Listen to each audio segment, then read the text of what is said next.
साल 2024 लोकसभा चुनाव से पहले इंडिया गठबंधन की जो तस्वीर बनती दिख रही थी, चुनाव आते आते उस तस्वीर के किरदार धीरे धीरे फ्रेम से छटते जा रहे हैं।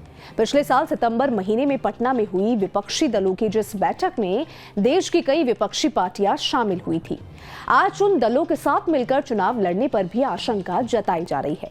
दरअसल जो माहौल कर्नाटक और हिमाचल में कांग्रेस की जीत के साथ बना था, वो सब कुछ मध्य प्रदेश, राजस्थान, छत्तीसगढ़ चुनाव के नतीजों के बाद इतनी तेजी से बदला कि कई क्षेत्रीय दलों ने कांग्रेस के साथ जाने से कदम पीछे खींच लिए। सबसे पहले इसकी शुरुआत बिहार से हुई।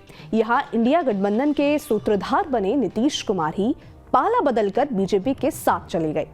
इसके बाद अब खबर यूपी से आ रही है। यहाँ एमपी चुनाव की शुरुआत से नाराज चल रहे अखिलेश यादव के सुर थोड़े नरम हुए थे कि पश्चिमी यूपी की राजनीति में बड़ा नाम माने जाने वाले जयंत चौधरी के एनडीए में जाने की खबर आ गई। हालांकि जयंत चौधरी की पार्टी राष्ट्रीय लोकदल ने इसकी आधिकारिक पुष्टि नहीं की है, लेकिन पार्टी ने इस खबर को खारिज भी नहीं किया है। आज हम लोग सदन में थे और सारे विधायक 9 के 9 विधायक हम लोग सदन में थे।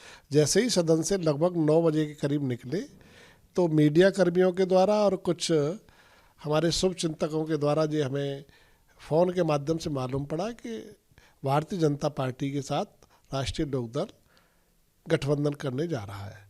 हमारे पास अभी तक कोई ऑथेंटिक सूचना नहीं है, न हमारे नेताजी से हमारी कोई बात हुई। जो भी कुछ चल रहा है वो सब दिल्ली में चल रहा है, लखनऊ में हमारे पास कोई जानकारी नहीं है। आपको यहां बता दें कि 5 साल पहले यानी साल 2019 का लोकसभा चुनाव उत्तर प्रदेश में समाजवादी पार्टी, बहुजन समाज पार्टी और राष्ट्रीय लोकदल ने एक साथ मिलकर चुनाव लड़ने का फैसला किया था और यूपी की 80 लोकसभा सीटों का बंटवारा किया गया था। सपा 37, बीएसपी 38 और आरएलडी ने 3 सीटों पर चुनाव लड़ा था। गांधी परिवार की 2 सीटों रायबरेली और अमेठी पर इस गठबंधन ने कोई प्रत्याशी खड़ा नहीं किया। चुनावों में बीएसपी को 10 सीटें मिली, जबकि सपा को 5, लेकिन आरएलडी का खाता नहीं खुल सका। आरएलडी अध्यक्ष अजीत सिंह और उनके बेटे जयंत चौधरी खुद भी चुनाव हार गए थे। अजीत सिंह मुजफ्फरनगर से और जयंत अपनी पुश्तैनी सीट बागपत से चुनाव हार गए। जयंत बागपत में 23,500 से ज्यादा वोटों से, जबकि अजीत सिंह 6,500 से ज्यादा वोटों के अंतर से हार गए। जानकारों का कहना है कि साल 2019 लोकसभा के चुनावी हार ने पिता पुत्र दोनों की आंखें खोल दी। इसके बाद साल 2021 में अजीत सिंह की कोविड संक्रमण के कारण मौत हो गई। अब पार्टी की जिम्मेदारी जयंत चौधरी के कंधों पर आ गई।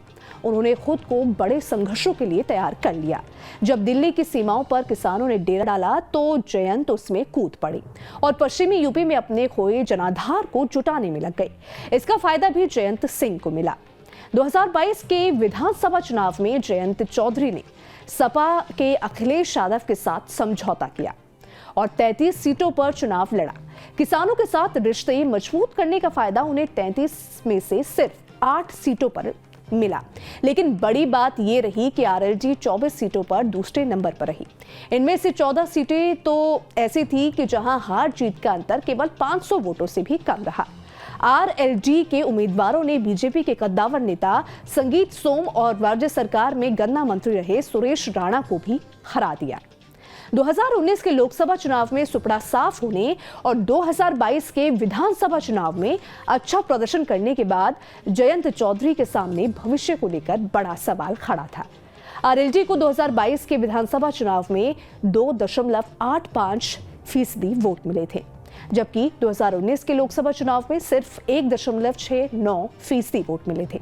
जबकि पश्चिमी यूपी की 10 लोकसभा सीटों और 40 विधानसभा सीटों पर न केवल जाटों का दबदबा है, बल्कि वहां 12% उनके वोट भी है। अब ऐसे में जयंत को ये बात समझ में आ गई कि अगर उस 12% वोटर की आवाज बनना है तो आरएलडी को चुनावी इतिहास में आगे लंबी लकीर खींचनी होगी। इसके लिए उसे नए प्रयोग करने होंगे। इसके लिए जयंत को सिर्फ जाट वोटों के सहारे न रहकर नए समीकरणों और गठजोड़ पर भी ध्यान देना होगा। माना जा रहा है कि इसी रणनीति के तहत जयंत ने 2 साल पहले सपा की सफल जुगलबंदी का साथ छोड़ने की रणनीति बनाते हुए अब सत्ताधारी राइट विंग बीजेपी के हिंदुत्व रथ का सवार होने का फैसला किया है। हालांकि अभी तक जयंत चौधरी की तरफ से सपा से रिश्ते तोड़ने का ऐलान नहीं किया गया है, लेकिन मीडिया रिपोर्ट्स में दावा किया जा रहा है कि दोनों के रास्ते जल्द ही अलग होंगे। इसको लेकर आपके क्या विचार है, कमेंट सेक्शन में जरूर बताइएगा। वीडियो अगर पसंद आई तो वीडियो को लाइक शेयर करना ना भूलें और साथ ही हमारे चैनल को सब्सक्राइब कर लें, बेल आइकन को प्रेस कर लें ताकि हर एक अपडेट सबसे पहले आप तक पहुंचे। धन्यवाद।